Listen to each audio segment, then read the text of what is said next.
ایک لطیفہ ہے، ہمارے ہاں ایک بزرگ ہوا کرتے تھے، وہ بڑی فیملی تھی جو پولیٹکس میں بھی بڑی آئی ہے، اور بڑے لینڈ لارڈ ہوا کرتے تھے، نون فیملی ہے سرگودے کی.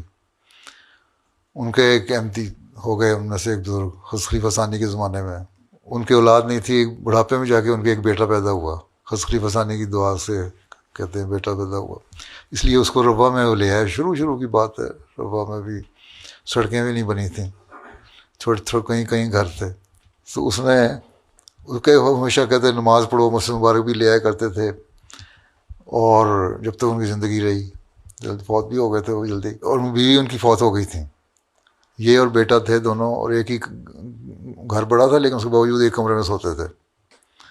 ایک دن وہ بیٹا ان کو کہتا ہے، تنگ آیا وہ تو نمازیں پڑھ کے، ابا جی روز کہتے ہیں نمازیں پڑھو. تو ایک دن صبح اٹھ کے کہتا ہے کہ ابا جی مجھے رات خواب آئی ہے، حضرت مسلم موعود خواب میں آئے ہیں. انہوں نے کہا بیٹے تم نمازیں نہ پڑھا کرو.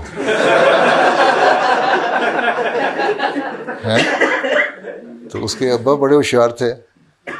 انہوں نے کہا دیکھو ہم یہاں کمرے میں رہتے ہیں نا، میرا بیڈ جو ہے وہ دروازے کے قریب ہے، اور تمہارا بیڈ دوسری طرف ہے دروازے کے پرلی طرف دیوار کے ساتھ.